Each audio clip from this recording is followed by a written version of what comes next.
The pervasive diffusion of digital technologies over the last years brought to huge changes in the competitive scenario, where companies are now able to offer new products or services from scratch, providing great opportunities for innovation.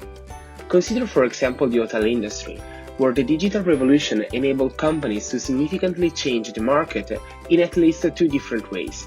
Companies like Booking.com created an online environment to book rooms relying on a technological push innovation, while other new entrants tried to leverage on the value embedded in digital technology, taking a design-driven innovation perspective and providing a new meaning, a new reason why to their services.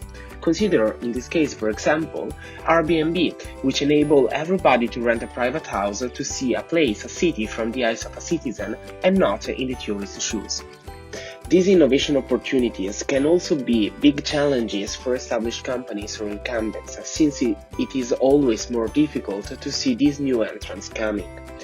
In the literature, a lot of work has been done focusing on the strategies implemented by incumbents to react to technological innovations.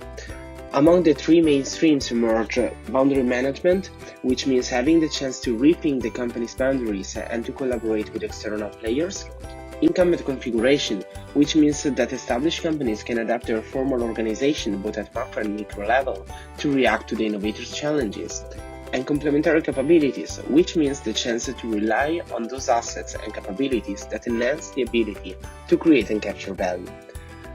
Therefore, the question is, are these strategies still valuable even if the innovators leverage on design-driven innovations proposing new meanings? In order to answer to this question, we studied the music industry that faced the introduction of two huge innovations by external players in the last decades.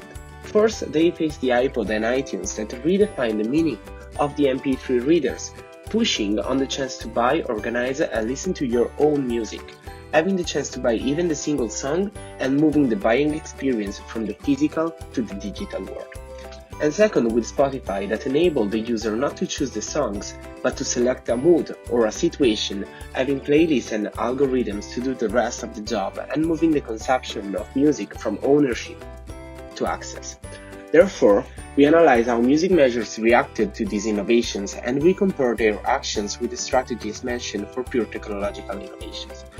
We found out that they still relied on boundary management, searching for new partners and through a number of mergers and acquisitions. They modified their configuration, working on the organizational structure, for example introducing new roles related to digital technologies, and leveraging their old businesses, going on in selling CDs.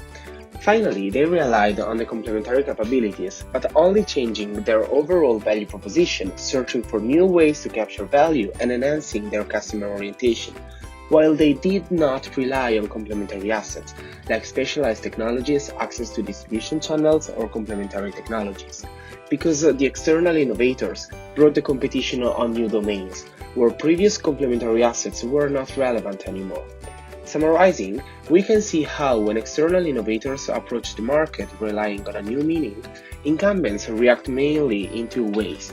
First, they reinvented the current solution through the new meaning.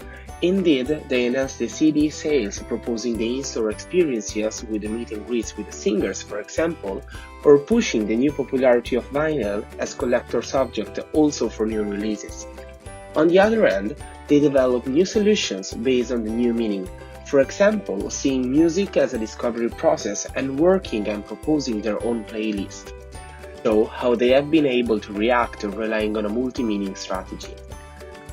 This study is based on one field of the music industry, taking into consideration the impact of two innovations, which are iTunes and Spotify, and developing 3 case studies relying on both primary and secondary sources. The research has been published in Creativity and Innovation Management in 2017. This research has been carried out by Daniel Trabucchi, Elena Pellizzoni, Tommaso Buganza and Roberto Verganti, part of LEADIN'Lab, the Leadership, Design and Innovation Laboratory at the School of Management of Politecnico di Milano. To get more information about the literature background and references, the methodology and the analysis of the case studies, please refer to the published article or directly contact the authors through the link in the description of this video.